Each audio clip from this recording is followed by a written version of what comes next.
ஓம் வீரத்வஜாய வித்மகே விக்னஹஸ்தாய தீமகி தன்னோ பௌம பிரசோதயாத். சிவஸ்ரீ ஜோதிடம் வியூவர்ஸ் எல்லாருக்கும் வணக்கம். இந்த வீடியோல ஆகஸ்ட் மாத பலன்கள் பார்க்கலாம். இந்த மாத கிரக நிலைகள்னு பார்க்கும்போது மிதுனத்தில் செவ்வாய் பகவான், கடகத்தில் புதன் பகவான், குரு பகவான், சிம்மத்தில் சூரிய பகவான், கேது பகவான், கன்னியில் சுக்கிர பகவான், கும்பத்தில் ராகு பகவான், மீனத்தில் சனி பகவான். சூரிய பகவான் 17ஆம் தேதி கடக வீட்டிலிருந்து சிம்ம வீட்டுக்கு பயிற்சியாராரு. சோ ஆவணி மாதம் பிறக்குது. சூரிய பகவானுக்கு இது ஆட்சி வீடு. இந்த மாதத்தின் விசேஷ தினங்கள் என்னென்னு பார்த்தா, ஆகஸ்ட் மாதம் 3ஆம் தேதி ஆடி 18 ஆடி பெருக்கு தினம், அதாவது தொட்டதெல்லாம் துளங்கும் தினம். ஜென்ரலா ஆடி மாதம் எதுவுமே நல்ல விஷயங்கள் ஸ்டார்ட் பண்ண மாட்டோம்னு சொல்லி பெரியோர்கள் சொல்லியிருப்பாங்க. ஆனா இந்த ஆடி 18க்கு மட்டும் ஒரு விதிவிலக்கு.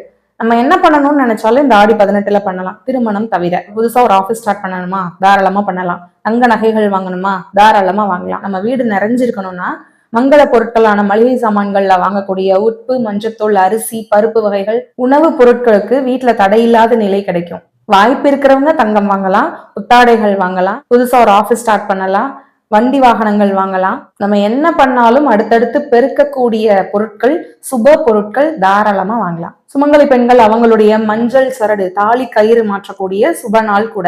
மிக முக்கிய தினமா விவசாயிகளுக்கு நன்றி சொல்றதும், மனிதர்கள் உயிர் வாழ தேவையான காவிரி தாய்க்கு நன்றி சொல்லும் தினமா தான் இந்த ஆடிப்பெருக்கு தினம் அமைஞ்சிருக்கு. நம்ம வீட்டுல பெண் தெய்வங்களை வணங்கக்கூடிய ஒரு மிக அற்புதமான நாள்னு சொல்லலாம். இந்த ஆடிப்பெருக்கு தினத்துல உலக மக்கள் எல்லாரும் எல்லா வளமும் பெற்று மகிழ்ச்சியா இருக்கணும்னு நம்மளும் சேர்ந்து பிரார்த்தனை செய்யலாம். ஆகஸ்ட் மாதம் 12ஆம் தேதி ஆடி அமாவாசை தினம். முக்கியமான அமாவாசைகள்ல ஆடி அமாவாசையும் ஒன்று. முன்னோர்களுக்கு தர்ப்பணம் செய்யக்கூடிய முக்கியமான தினம் ஆடி அமாவாசை. அதே ஆகஸ்ட் 12ஆம் தேதி சூரிய கிரகணமும் அமைஞ்சிருக்கு. ஆகஸ்ட் மாதம் 14ஆம் தேதி ஆடி பூரம். ஆண்டாள் பிறந்தது, அம்பிகை பிறந்தது, உலகையாளும் தாய்க்கு வளைகாப்பு செய்யக்கூடிய தினம் ஆடிப்பூரம். ரொம்ப நாள் திருமணம் தடைப்பட்டு இருக்கா, ரொம்ப நாள் குழந்தை பாக்கியம் தடைப்படுதா, இந்த தினத்துல அம்பாளை போய் தரிசிச்சுட்டு வந்தா பரிபூர்ண அருள் கிடைக்குங்கிறது ஐதீகம். ஆகஸ்ட் 15ஆம் தேதி சுதந்திர தினம். நாடு முழுக்க உள்ள அத்தனை இந்தியர்களுக்கும் சிவஸ்ரீ ஜோதிடம் சார்பாக சுதந்திர தின வாழ்த்துக்கள். ஆகஸ்ட் 16ஆம் தேதி நாக சதுர்த்தி. ஆகஸ்ட் 17ஆம் தேதி கருட பஞ்சமி, நாக பஞ்சமி. இந்த நாக பஞ்சமியில என்ன சிறப்பு இருக்கு அப்படின்னா, ராகு கேதுக்களுக்குள்ளேயே நம்மளுடைய ஜாதக கட்டங்கள்ல எல்லா கிரகங்களும் அடங்கி இருக்கும். சோ அப்படி ராகு கேதுக்களுக்குள்ளேயே அத்தனை கிரகங்களும் அடங்கியிருந்தா கால சர்ப்ப தோஷம். அத்தனை கிரகங்களும் வெளியில, ராகு கேது அச்சுக்கு வெளியில இருந்தா கால சர்ப்ப யோக ஜாதகம்னு சொல்லுவோம். சோ அப்படி இருக்கக்கூடிய ஜாதகர்கள் இந்த நாக பஞ்சமி அன்னைக்கு நாகங்கள் வழிபடுறது ரொம்ப சிறப்பு. 21ஆம் தேதி வரலட்சுமி விரதம். அத்தனை சுமங்கலி பெண்களும் தங்களுடைய கணவரின் ஆயுளுக்காக நடத்தக்கூடிய பூஜை தினம் வரலட்சுமி விரதம். 26ஆம் தேதி ஓணம் பண்டிகை. அதே 26ஆம் தேதி மிலாடி நபி பண்டிகை. 27ஆம் தேதி ஆவணி அவிட்ட தினமும் இந்த மாதத்திற்கான பௌர்ணமி தினமும் அமைஞ்சிருக்கு. இந்த மாதம் முழுக்க முழுக்க நமக்கு இறை அருள் சூழ்ந்திருக்கு. இந்த ஆடி மாதம் முழுக்க எல்லாருக்கும் எல்லாம் கிடைக்கணும்னு நம்மளும் சேர்ந்து பிரார்த்தனை செய்வோம். நீங்க இப்பதான் நம்ம சேனலை ஃபர்ஸ்ட் டைம் பார்க்கறதா இருந்தா நம்ம சேனலை சப்ஸ்கிரைப் பண்ணிக்கோங்க, வீடியோஸை லைக் பண்ணுங்க, உங்க ஃப்ரெண்ட்ஸ் அண்ட் ஃபேமிலி சர்க்கிளுக்கு இந்த வீடியோவை ஷேர் பண்ணுங்க. உங்களுக்கு யாருக்காவது தனிப்பட்ட முறையில உங்களுடைய ஹாரோஸ்கோப் செக் பண்ணிக்கணும்னா கீழே இருக்க என்னுடைய மொபைல் நம்பருக்கு கான்டாக்ட் பண்ணுங்க, வாட்ஸ்அப் பண்ணுங்க, பார்க்கலாம். எப்போதுமே கலகலப்பா இருக்கக்கூடிய மிதுன ராசிக்காரர்கள், இந்த மாதம் உங்களுடைய ராசிநாதன் புதன் பகவான் 2ஆம் இடமான தனஸ்தானத்துல போய் அமர்ந்திருக்காரு. நீங்க பணத்தை தேடி போறீங்க, குடும்பத்தை தேடி போறீங்க, புதிய கல்வியை தேடி போறீங்க, புதிய வேலையை தேடி போறீங்க. அதாவது புதன் பகவானுங்கும் போது நிறைய பேருக்கு, நிறைய மாணவர்களுக்கு அவங்களுக்கு மனசுக்கு பிடிச்ச ஒரு கல்வி, பிடிச்சமான உயர்கல்வி கோர்ஸ் கிடைக்கிறதுக்கான வாய்ப்பு, அதுவும் உங்களுக்கு பிடித்தமான காலேஜ்லயே சீட் கிடைக்க போகுது. இந்த மாதம் முழுக்க மிதுனராசிக்காரர்கள் ரொம்ப ஜாலியா கலகலப்பா இருக்க போறீங்க. ஏன்னா புதன் உங்க வாக்குஸ்தானத்துல அமர்ந்திருக்கும் போது நீங்க ஒரு இடத்துல இருந்தாலே எல்லாருமே உங்களை சுத்தி இருக்கவங்க எல்லாம் ரொம்ப அழகா ஹாப்பியா சிரிச்சுட்டே இருப்பாங்க. உங்களுடைய வருமானம் எப்படி இருக்க போகுதுன்னா, அம்மா வழி சொத்துக்கள்ல இருந்து வருமானம், அல்லது உங்களுடைய சொத்துக்களில் இருந்து கிடைக்கக்கூடிய வருமானம், அல்லது உங்களுடைய கையெழுத்தால கிடைக்கக்கூடிய வருமானம், எழுத்தின் மூலியமா கிடைக்கக்கூடிய வருமானம். ஒரு சில பேருக்கு ரிலேட்டிவ்ஸ்குள்ள மிஸ் அண்டர்ஸ்டாண்டிங்ஸ் நிறைய இருந்திருக்கும். அத்தை வழி உறவு, தாய்மாமன் வழி உறவு, அவங்களுடைய இளைய சகோதரிகள் கிட்ட ஒரு சில மிஸ் அண்டர்ஸ்டாண்டிங்ஸ் எல்லாம் இருந்திருக்கும். இந்த டைம்ல ரொம்ப நாள் வீட்டுக்கு வராம இருந்தவங்க கூட மனஸ்தாபங்கள்லாம் கைவிட்டு இந்த டைம்ல உங்க வீடு தேடி வரதுக்கான வாய்ப்பு இருக்கு. 6ஆம் இடத்துக்கும் 11ஆம் இடத்திற்கும் அதிபதியான செவ்வாய் பகவான் உங்க ராசியிலே வந்து அமர்ந்திருக்காரு.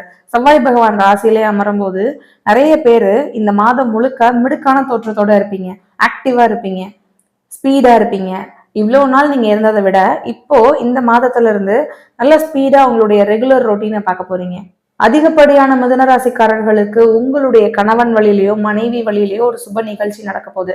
யாராவது செய்முறை செய்யணும்னா பாக்கெட்ல மணி ரெடியா எடுத்து வச்சுக்கோங்க. 2ஆம் இடத்த அதிபதி சந்திர பகவானும் உங்களுடைய ராசிநாதன் புதன் பகவானும் அவரவர் வீடுகள்ல மாறி அமர்ந்திருக்காங்க. அப்ப இதனால பரிவர்த்தனை யோகமும் வேலை செய்யும். நீங்க எடுக்கிற முடிவு ஜெயிக்கும். எல்லா இடத்துலயும் நீங்க ஒரு தலைமை பொறுப்புக்கு போவீங்க. எங்க போனாலும் உங்களுக்கு ஒரு ரெஸ்பான்சிபிலிட்டி கிடைக்கும். 6 இருந்து செவ்வாய் பகவான் உங்க ராசியில அமரும் போது நிறைய பேருக்கு கடனால ஏற்பட்ட தொல்லைகள் இந்த டைம்ல விலகும். ஏன்னா பெரும் பணத்துக்கு அதிபதியான குரு பகவான் 2ஆம் இடத்துல உச்சமாய் அமரும் போது புதுசா கடன் வருமானு நினைச்சு பயப்பட வேண்டாம். ஆல்ரெடி இருக்க கடனை தான் நீங்க அடைக்க போறீங்க, தீர்க்க போறீங்க. நீண்ட நாட்களாக நீங்க சந்திச்சு வந்த வழக்குகள் இந்த டைம்ல ஒண்ணுமே இல்லை அப்படிங்கிற மாதிரி சால்வ் ஆக போகுது. அதிகப்படியான லாபங்கள் கிடைக்கக்கூடிய மாதம். நீங்க ஒரு சிங்கரா இருக்கலாம், இல்ல ரைட்டரா இருக்கலாம், இல்ல நார்மலா ஒரு ஆஃபீஸ்ல 9 to 5 ஜாப் பாக்குறவங்களா இருக்கலாம், இல்ல கவர்மெண்ட் ஜாப் பாக்குறவங்களா இருக்கலாம். நீங்க இவ்வளோ நாள் பண்ண ஒர்க்குக்கு இப்ப ஒரு அங்கீகாரம் கிடைக்கும். இப்ப தக்க லாபம் உங்களுக்கு கிடைக்கும். 3ஆம் இடத்துல கேது பகவான் டிராவல் பண்ணிட்டு இருக்கிறதுனாலதான் நிறைய மிதுனராசிக்காரர்களுக்கு நீங்க என்ன முயற்சி பண்ணாலும் என்ன ஸ்டெப் எடுத்து வச்சாலும் ஒரு தடை ஏற்பட்டு இருக்கு. இப்ப அதே 3ஆம் இடத்த அதிபதி 3ஆம் இடத்துல ஆட்சியா இருக்காங்க. சூரிய பகவான் ஆட்சியா இருக்காரு. வெளிச்ச கிரகம் சூரியன். அப்ப அந்த வெளிச்ச கிரகம் உங்க முயற்சி ஸ்தானத்துல அமரும் போது உங்க முயற்சிகள் வெளிச்சத்துக்கு வரும். ஒரு கதை எழுதுறவங்களா இருக்கலாம், இல்ல ஒரு புதிய வாய்ப்புகளுக்காக ட்ரை பண்ணிட்டு இருக்கவங்களாம், சினிமா ஃபீல்ட்ல இருக்கலாம், இல்ல அரசாங்க உத்தியோகத்துக்கு படிக்கிறவங்க கூட தனியா உட்காந்து படிச்சுட்டே இருந்திருப்பீங்க. நீங்க இவ்வளவு நாள் படிச்சுட்டு இருந்தது வெளியில யாருக்கும் தெரியாது. இப்போ ஒரு அரசாங்க உத்தியோகம் கிடைச்சு நீங்க வெளியில வரும்போது உங்களுடைய முகம் வெளிச்சத்துக்கு வரும். உங்களுடைய ஃபேஸ் வெளியில நீங்க பாப்புலர் ஆவீங்க. நீங்க சாதனை செஞ்சு உங்களுடைய முயற்சிகள் வெற்றியாகி அதன் மூலியமா ஒரு ஃபிளக்ஸ்ல ஒரு பேனர்ல உங்க நேம் வரதுக்கான வாய்ப்பு இருக்கு. 5க்கும் 12க்கும் அதிபதியான சுக்கிர பகவான் 4ஆம் இடத்துல நீச்சமாயிருக்கு. விரயஸ்தானத்து அதிபதி சுக்கிர பகவான். அப்ப அவர் நீச்சமாகும் போது உங்களுடைய விரயங்கள் நீச்சமாகுது. அப்ப எவ்வளவு கேஷ் செலவு பண்ணியிருப்பீங்க, எவ்வளவு சம்பாதிச்சாலும் பத்தல, தேவையில்லாத விரயங்கள் அதிகமாகுது, ஹாஸ்பிட்டல் செலவு அதிகமாகுதுன்னு நிறைய ஃபீல் பண்ணிருப்பீங்க. அப்படிப்பட்ட மிதுனராசிக்காரர்களுக்கு உங்களுடைய விரயம், நியாயம் இல்லாத விரயம் நீச்சமாயிருக்கு. அப்போ கவலைப்பட தேவையில்லை. நான் உங்க 6ஆம் இடத்துக்கு குரு பகவானுடைய பார்வை, உச்ச குருவினுடைய பார்வை. அதனால இதுவரையும் உங்க உடம்புல இருந்த தீர்க்க முடியாத நோய்களும் அல்லது ஒரு சில பேருக்கு தேவையில்லாத நேரத்துல தலைவலி, கால்வலி, காய்ச்சல் இதெல்லாம் இப்படிலாம் சின்ன சின்ன விஷயங்கள் அவதிப்பட்டவங்களுக்கும், கடனால அவதிப்பட்டவங்களுக்கும், இல்ல தேவையில்லாத எதிரி நடந்துட்டே இருக்கு, சும்மா கூட பக்கத்து வீட்டுல யார்கிட்டையும் பேச முடியல, சும்மா பேசினா கூட பிரச்சனை வருது, மிஸ் அண்டர்ஸ்டாண்டிங்ஸ் வருது அப்படின்னு நினைச்சவங்களுக்கும் பெரிய ரிலீஃப் கிடைக்க போகுது. புது பிசினஸ் ஸ்டார்ட் பண்றதுக்கான வாய்ப்பு இருக்கு. ஏன்னா 10ஆம் வீட்டு அதிபதி 2ஆம் இடத்துல, புது வரவுன்னு சொல்லக்கூடிய இடத்துல 10ஆம் வீட்டு அதிபதி உச்சமாய் அமர்ந்திருக்காரு. சனி பகவானும் 10ஆம் இடத்துல வக்ரமாயிருக்காரு. அப்போ வக்ர சனி பகவானுக்கு குரு பகவானுடைய பார்வை. கண்டிப்பா மிதுனராசிக்காரர்கள் புதிய தொழில் துவங்குறதுக்கான வாய்ப்பு இந்த டைம்ல அமோகமா இருக்கு. அது மட்டும் இல்ல 6ஆம் இடம் சர்வீஸ்ன்னு சொல்லக்கூடிய கிரகம் உங்க ராசியில அமர்ந்திருக்காங்க. அப்ப நீங்க தொழில் தொடங்கும் போது உங்களுடைய சர்வீஸை உங்களுடைய வாடிக்கையாளர்களுக்கு கொடுக்கணும்.